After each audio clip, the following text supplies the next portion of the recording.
अस्सलाम वालेकुम स्टूडेंट्स। मोहम्मद आसम फरीद की जानिब से आपको नेशनल कॉमर्स ग्रुप में खुश आमदीद कहते हैं। स्टूडेंट्स, आज हम बिज़नेस टैक्सेशन में topic capital gains and their inclusion in assessable income को डिस्कस करने जा रहे हैं। बुक जो हम फॉलो कर रहे हैं यह है मोहम्मद मोज़म मुग़ल की, जो कि मोस्टली कॉमर्स के स्टूडेंट्स को कॉमर्स कॉलेज में पढ़ाई जाती है। स्टूडेंट्स, इस वीडियो से बीकॉम पार्ट 2 के स्टूडेंट्स, बीबीए के स्टूडेंट्स और एमबीए के स्टूडेंट्स बेनिफिट ले सकते हैं। तो बढ़ते हैं अपने इस टॉपिक की जानिब कि जिसमें हमारे पास दो पार्ट्स हैं। सबसे पहले उसने मांगा हुआ है कैपिटल गेंस से मुराद क्या है और इसकी इंक्लूजन जो हम एक्सेसिबल इनकम में करते हैं वो कैसे करते हैं। तो सबसे पहले हम इसकी डेफिनेशन को डिस्कस करेंगे और उसके बाद हम इसकी इंक्लूजन को भी डिस्कस करने की कोशिश करते हैं। तो सबसे पहले इसकी डेफिनेशन को देख लेते हैं। कैपिटल गेन है क्या? स्टूडेंट्स, कैपिटल गेन से मुराद ये है, कहता है a capital gain refers to profit that result from a sale of a capital asset. अगर आपने कोई कैपिटल एसेट है उसको सेल किया है, उस सेलिंग पे जो आपको प्रॉफिट मिला है उसको आप कह सकते हैं ये आपका कैपिटल गेन है। सिंपल सी वर्डिंग में बात कर रहे हैं, सच एज स्टॉक, बॉन्ड और रियल स्टेट। आपने अगर कोई स्टॉक, बॉन्ड या रियल स्टेट खुद परचेज की थी, उसको जब आपने सेल किया, उस सेल पे जो आपको प्रॉफिट मिला है वो आपका है capital gain. Where the sale price exceed the purchase price, कहता है कि आपकी जो सेल प्राइस ज़्यादा हो जाएगी परचेज प्राइस से, वो है आपका कैपिटल गेन। यानी कि अगर आपने एक बॉन्ड है जो कि 1,000 रुपये में ख़ुद परचेज़ किया था, अगर उसको आप 1,500 में सेल कर देते हैं तो वो आपका कैपिटल गेन हो गया 500 रुपया। The gain is the difference between a higher selling price and lower purchase price. जो आपका गेन होगा, जो प्रॉफिट होगा, वो हायर सेलिंग प्राइस और लोअर परचेजिंग प्राइस के दरमियान होगा।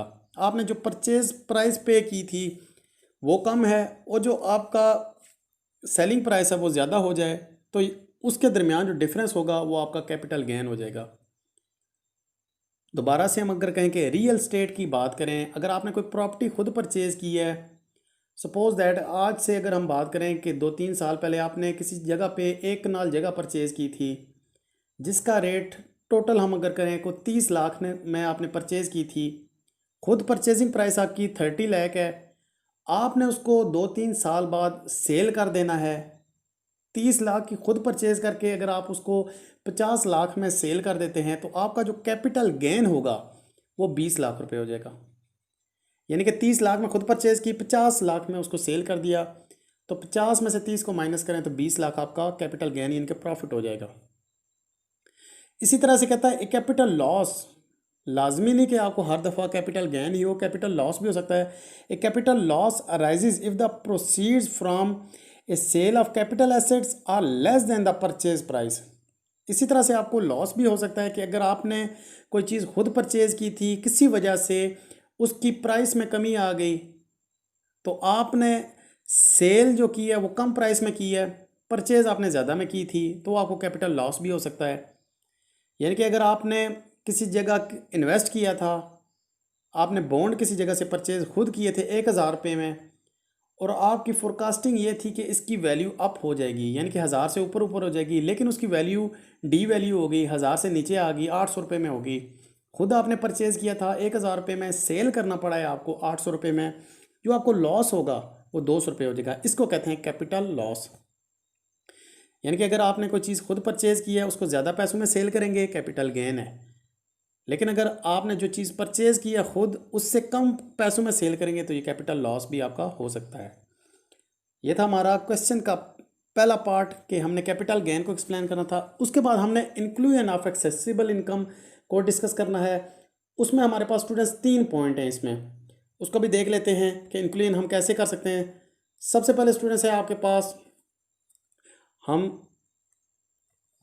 इसको 1 बाय 1 इसको डिस्कस करेंगे। आपके पास है शेड्यूल सेकंड क्लास 110। आपके पास 110 के मुताबिक आपके पास जो क्लास यूज़ होती है एक्सेसिबल इनकम की, वो कहता है any income chargeable under the head capital gain being income from the sale of mudaraba certificate और any instrument of redeemable capital और share of public company an insurance company and the Pakistan Telecommunication Corporation voucher issued by government of Pakistan derived by taxpayer in respect of any assessment year ending on or before 30th day of June 2010 is exempt from tax. Such capital gain will be taxed if shares are sold on or after 1st July 2010 as per procedure explained above.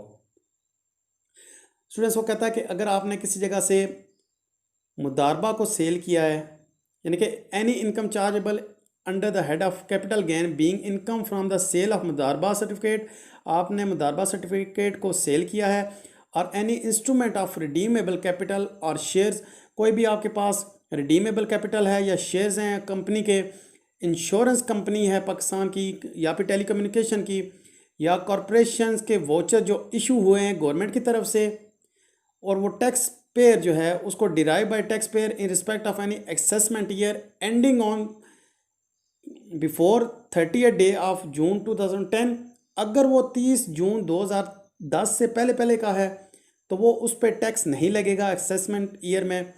लेकिन अगर वो 1 जुलाई 2010 के बाद में है, उसमें वो cell हुआ है, परचेज हुआ है, तो उस पर वो टैक्स लाजमी आयद होगा।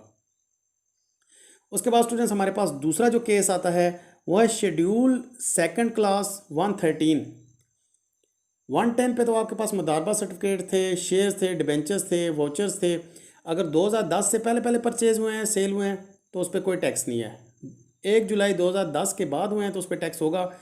113 कहता है any income chargeable under the head capital gains derive by persons from a industrial undertaking, अगर वो इंडस्ट्रियल अंडरटेकिंग से हुआ है, set by the area declared by the federal government to be the special industrial zone, अगर वो area declare हुआ है federal zone की गवर्नमेंट की तरफ से, वो स्पेशल इंडस्ट्रियल जोन है, तो उसमें भी जो उसकी कैपिटल गेन होगा वो एग्जेम्प्ट हो जाएगा, is exempted from tax for a period of 5 years from the date of commencement of its commercial production. यानी कि आपका जो कैपिटल गेन है वो अगर हो जाए स्पेशल इंडस्ट्रियल जोन में, तो उस पर भी जो गेन पे आपको कोई भी टैक्स अदा नहीं करना पड़ेगा, लेकिन ये सिर्फ मोहलत आपको मिलेगी 5 साल के लिए, उसके बाद तो आपने टैक्स लाजमी अदा करना होगा। उसके बाद स्टूडेंट्स हमारे पास लास्ट पॉइंट है शेड्यूल सेकंड क्लास 114, कहता है any income chargeable under the head of capital gains derive by a person from a industrial undertaking set by the area declared by federal government to be the zone within the meaning of export processing zone authority ordinance 1984 is permanently exempt from tax। कि इसी तरह से अगर आपके पास कोई capital gain हुआ है, लेकिन वो गेन आपको हुआ है किसी स्पेशल जोन की तरफ से, गवर्नमेंट के जोन की तरफ से, और उसका पर्पस जो था वो पर्पस आपके पास है एक्सपोर्ट के लिए, यानी कि वो जो इंडस्ट्री है वो जो चीज़ें बना रही है उसमें जो चीज़ें बनेगी वो एक्सपोर्ट होंगी, और उस पर जो कैपिटल गेन होगा वो परमानेंटली आपके पास वो एग्जेम्प्ट हो जाएगा टैक्स से। स्टूडेंट्स ये थे हमारे आज के 3 पॉइंट, उम्मीद करते हैं आपको समझ आई होगी। बिल्कुल सिंपल से केस थे।